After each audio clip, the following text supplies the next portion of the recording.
Now, for more on China's plans to boost its economy in the age of COVID-19, Dali Yang now joins us live from Chicago via Skype.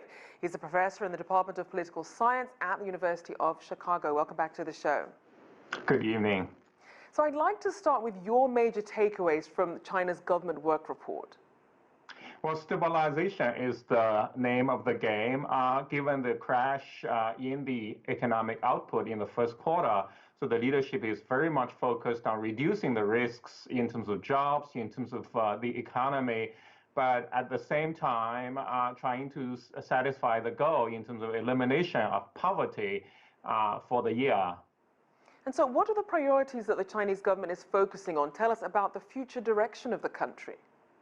I think the biggest focus in this report is actually on jobs. That means actually making it easier for migrant workers in particular, providing funds for the companies at all different levels, passing through the funds through local governments, but trying to tell the local governments, don't keep them. We want the money going all the way to the enterprises, to the people, and reducing interest rates and so on. But at the same time, actually, in the Premier's report, there is a decision to enlarge university enrollment by 2 million people. In other words, 2 million additional students will be going to college this year so that they don't need to go into the labor market.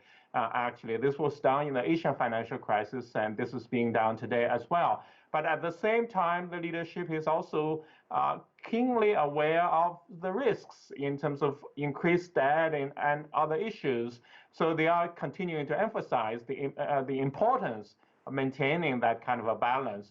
It's juggling in many ways, so that's why there is this elimination of the formal economic target.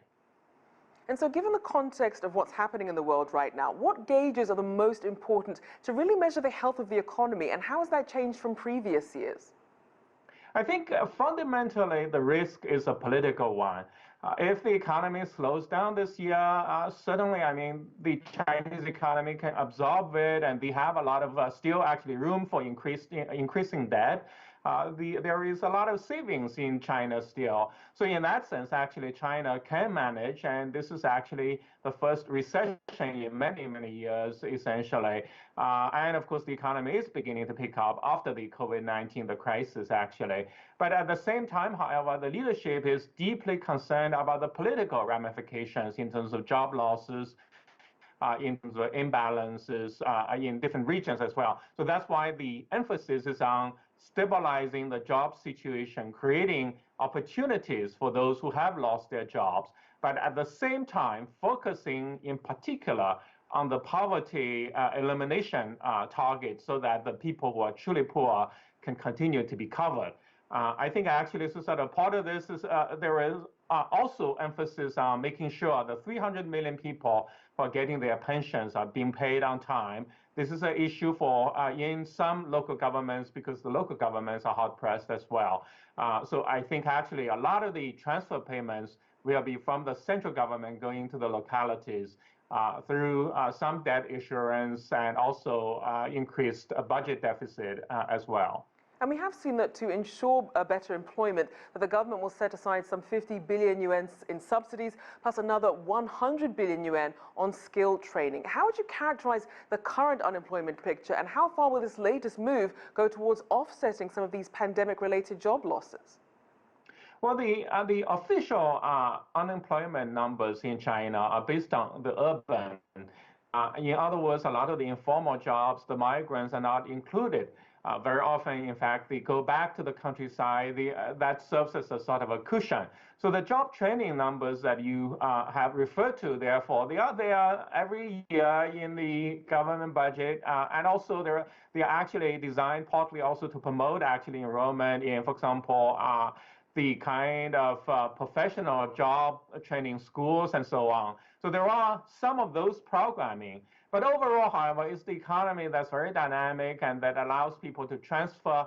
A lot of people already have taken up Didi, the Uber kind of jobs, for example, in major cities. So there is a lot of flexibility that people have learned to cope with situations, except that this is a very drastic change. Therefore, of course, the shock is so much greater. And as a result, the government actually is beginning to try to offer more cushioning. However, I think one difference in China compared to the US is actually the government has resisted directly giving money to the workers. Now, this is interesting. Obviously, this is happening during the last year of the 13th five-year plan. What are your comments on some of the major changes or moments economic-wise that we can look back on? And also for next year with the new five-year plan, what should we keep an eye on? Well, the official target is for China to become broadly, comprehensively, in terms of moderately prosperous, and that's the Chinese phrase actually. So that's why the emphasis is on, in particular, on elimination of poverty. But overall, however, China has enjoyed very significant economic prosperity over the last 2 decades in particular. And of course, the per capita GDP has reached actually something around $9,500 per capita.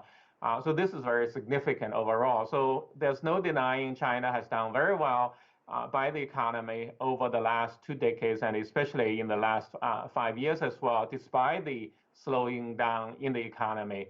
Going forward, of course, the Chinese leadership has these 2 centennial goals, and they are aiming in particular through this government report, but also going forward is, especially with the tensions in the Sino-American relations, is to further upgrade the economy, enhancing technological innovation, and so on. All right. Well, thank you so much for your insights. Dali Yang, professor in the Department of Political Science at the University of Chicago.